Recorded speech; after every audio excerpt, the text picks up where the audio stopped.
আসসালামু আলাইকুম।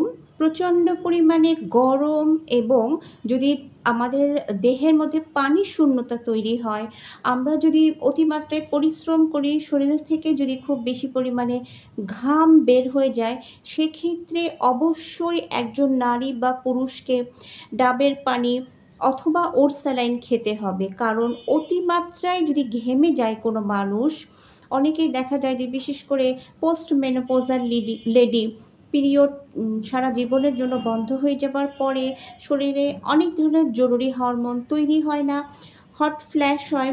তখন দেখা যায় যে এমনিতেই গরম লাগে বেশি, চুলার কাছে গেলে অথবা রান্না করলে অথবা গরমের মধ্যে জার্নি করলে বা হাঁটাচলা করলে একটুতেই প্রচুর পরিমাণে সোয়েটিং হয়। অনেক ঘাম শরীর থেকে বের হয়ে যায়।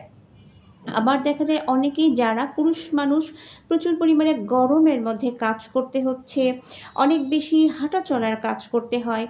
এই ধরনের নারী পুরুষ যারা আছেন তারা প্রচুর পরিমাণে ঘেমে গেলে অবশ্যই যদি ব্লাড প্রেশার বাসায় কেউ মাপতে পারে অথবা বাসার কাছে বা যদি ফার্মেসিতে যেয়ে ব্লাড প্রেশারটা মাপা খুব সহজলভ্য হয়, সেক্ষেত্রে অবশ্যই ব্লাড প্রেশারের সাথে ব্লাড সুগারটাও চেক করতে হবে এবং ১ প্যাকেট ওটস স্যালাইন এইটা প্যাকেটের গায়ে খুব ভালোভাবে লেখা থাকে কিভাবে ওটস স্যালাইন তৈরি করতে হবে। সেই ওটস স্যালাইনটা কতক্ষণ পর্যন্ত ভালো থাকবে সেইটা দেখে অবশ্যই ওটস স্যালাইন খেতে হবে। আর সম্ভব না হলে যদি ডাবের পানি খাওয়া যায় তাহলে খুব ভালো হবে। কারণ একজন মানুষ যখন প্রচুর পরিমাণে ঘেমে যায়, অ্যাবনরমাল সোয়েটিং যখন হয়, তখন সেই মানুষের শরীর থেকে সোডিয়াম ক্লোরাইড সহ বেশ কিছু খনিজ লবণ বের হয়ে যায়। তখন সেই মানুষটা দুর্বল লাগে।